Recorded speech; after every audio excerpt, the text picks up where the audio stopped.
So it was nice to get that win against Seattle 27-7, but the bigger storyline is going above the game. Trey Lance, Trey Lance, the guy that the Niners invested 3 first-round picks in, guy that was drafted with the number 3 overall pick, and has played a total of, what are we, like 3.5 games, 4 games, something like that, if you include also the packages that we ran him out for in a 2-year NFL career. Came into the year the starter, and we still don't really know what Trey Lance can become, what he is. I thought he was moving the ball well in the first couple of drives against Seattle, so it's a shame we didn't get to see more of him, see how that game kind of would have finished, because I think coming into the week, I just wanted to see flashes. I just wanted to see things that this thing was heading in the right direction. I don't think we even got to that point because the injury happened so early. How are you feeling today after a couple of days to reflect on the Trey Lance injury? No, that was the biggest takeaway too, is that we still don't know what we have with Trey Lance. Obviously, it's very early in the year. But you did mention, whenever he was out there, he was driving the ball. The offense was, getting into Seahawk territory, the couple of drives that he was out there for, but he's still a big question mark. And it sucks that we're not going to get closer to that answer by the time this year ends. And especially in this way, because of an injury. It's one thing for him to get benched because of bad play, but he has to sit out the rest of the year because of an injury. And it sucks. It sucks to see him go down that way. But I think as far as the team goes, you still have so many question marks as to what he is and what he can be. The fact that we're not going to be able to have any answers to any of that for the next year is, I mean, I'm not too sure. I'm not too sure how Kyle Shanahan and John Lynch look at this thing. I mean, maybe they don't. Maybe they just focus on winning now and with the team that they have, with the guys that are on the field now. But it's kind of hard not to think about what is Trey going to be when he's actually healthy enough to get back on the field. Do you think the Niners made the right choice a year ago? I don't know. I know that's like a terrible answer, but as of right now, I can't say that it was a terrible choice because I'm not going to fault the guy for breaking his ankle. I'm not going to say, hey, yeah, this was a terrible idea to get Trey Lance just because he broke his ankle. I can't say that. I don't have the heart to stomach that, and I can't say it was a good thing because he's not going to be out there to prove that it was a good thing. So it's still just one of the biggest question marks that this franchise has actually seen in the past few years, but we'll see how it kind of plays out. Luckily, his surgery went well. Every other report says that his surgery went well and that he's expected to recover everything that's post surgery. And we just hope that he has a speedy recovery and is able to at least start throwing the football around in the next maybe half a year or so. Well, when I look at quarterbacks in the 2020 draft class, I don't think they made a wrong choice in terms of the quarterback they selected. I don't think he's that much worse, that much better. He's kind of even to what Justin Fields is at this current point in time. And I still prefer the selection of him over Mac Jones just because I think Mac Jones is already maxed out in what he could become as a quarterback. And if you're going to use the number 3 overall pick, I still think that you just go for the moon. You go for the guy that you think could be wearing a gold jacket. I don't think that's Mac Jones. I think best case scenario for Mac is Kirk Cousins. And we saw Kirk Cousins on Monday Night Football just getting absolutely destroyed by the Eagles. I don't want to see that from the Niners on a yearly basis. So with Trey, I think that they still made the right choice. I guess the question is, did you have to draft a quarterback at all in 2020 when you did have Jimmy Garoppolo on the roster and the locker room was still clamoring for Jimmy to be the starting quarterback? I've heard someone mention, if you look at who was selected with the number 12 overall pick, which was the Niners' original selection, it was Micah Parsons. How different would this team look if we had someone like a Micah Parsons on it?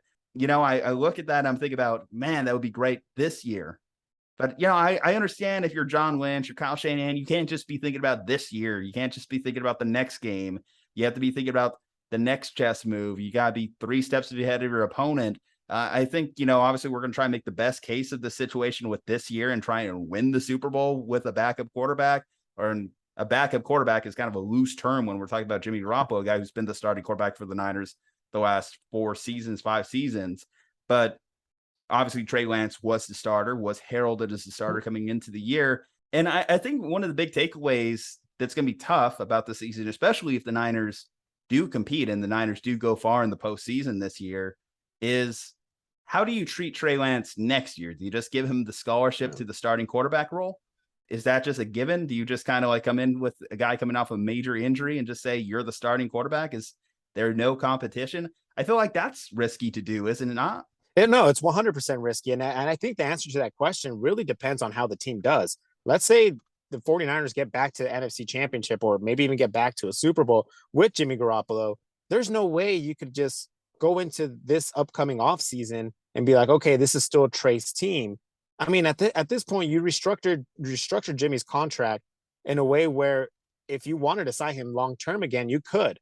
And with Trey Lance, you just have so many question marks that it's like, I don't know what do you do with the guy who's just coming off an injury, who was still had question marks before he got injured.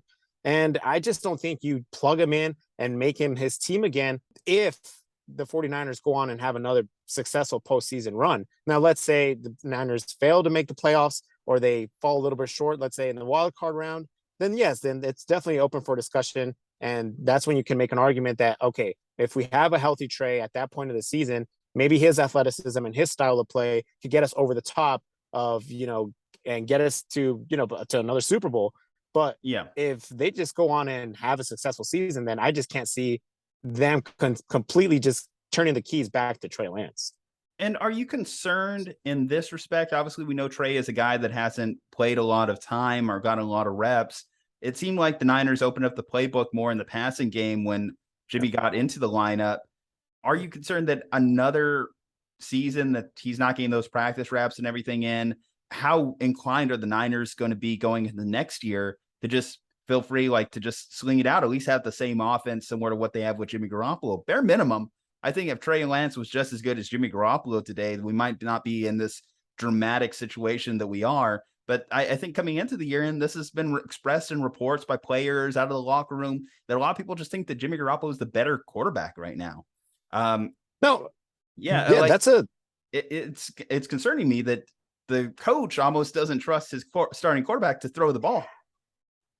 No, yeah, that was a good observance there by you, because you did notice it right away that the playbook opened up and Kyle Shanahan went to the plays that he had been calling for the past couple of years compared to when Trey was on the field. When Trey was on the field, there was everything, a little bit more simpler, and it gave Trey Lance more of a kind of more of a free way of being able to actually move around in the pocket, where with Jimmy Garoppolo, you had Ross Dwelly running 15-yard out routes when you didn't have that whenever Trey Lance was on the field. So it is very concerning, the fact that why can't you trust Trey Lance to build him this kind of package for him? Why can't Trey Lance make these throws? Are the reports from the offseason true that he has a lot of problems when it comes to his accuracy? Because when you look at this, the play selection in itself, that kind of is what the indication is from Kyle Shanahan and maybe the entire coaching staff, is that they do have to change up the offense just dramatically when Jimmy Garoppolo comes in compared to when Trey Lance was there. So yes, it is, to me, that is a very, very worrisome detail that, was observed by not just us, but by a lot of people, saying that maybe he just didn't trust Trey Lance to make some of the throws that Jimmy's able to make. Do you think that Trey Lance goes into training camp as the bona fide starter next year?